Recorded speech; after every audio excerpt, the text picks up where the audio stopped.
This recipe is so delicious that when I went back to get a little more, it was already completely gone before I even noticed. I'm going to start here by cutting my eggplant. First, I remove this tip part that we're not going to use.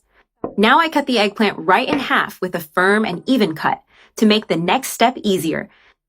Then, I slice each half into strips the way I'm showing here, and they'll be the perfect size for frying.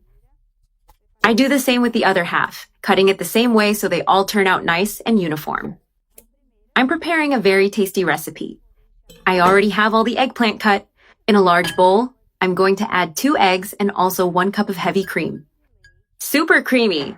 I also add 1 teaspoon of salt, which will be enough to enhance all the flavors in the recipe. Now I mix the cream well with the eggs, beating until everything is well combined and smooth. Once everything is well mixed, I add 4 tablespoons of all-purpose flour. And I keep mixing carefully until there are no lumps and the texture is just right. My mixture is ready.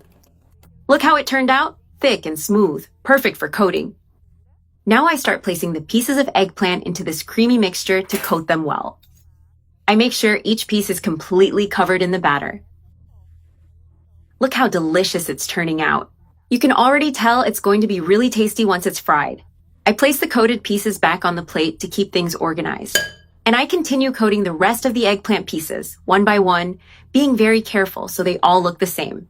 I finish coating all the eggplant pieces, and they are ready to fry. Now I take them straight to the frying pan, which already has hot oil ready.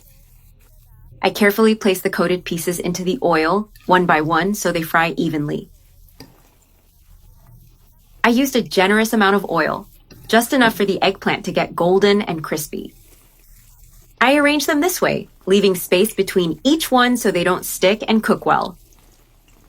If you prefer, you can also cut the eggplant into stick shapes, and the result will be just as delicious.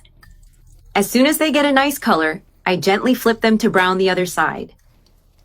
Look how delicious they're turning out, with that golden tone and an irresistible texture. They come out super crunchy on the outside, soft on the inside, and with a flavor that pairs perfectly with any side dish.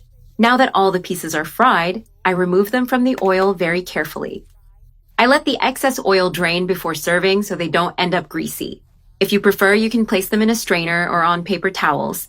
That way, the remaining oil comes off more effectively.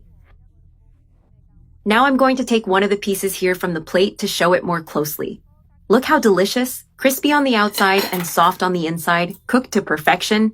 Now I place it on another plate to present it better when serving.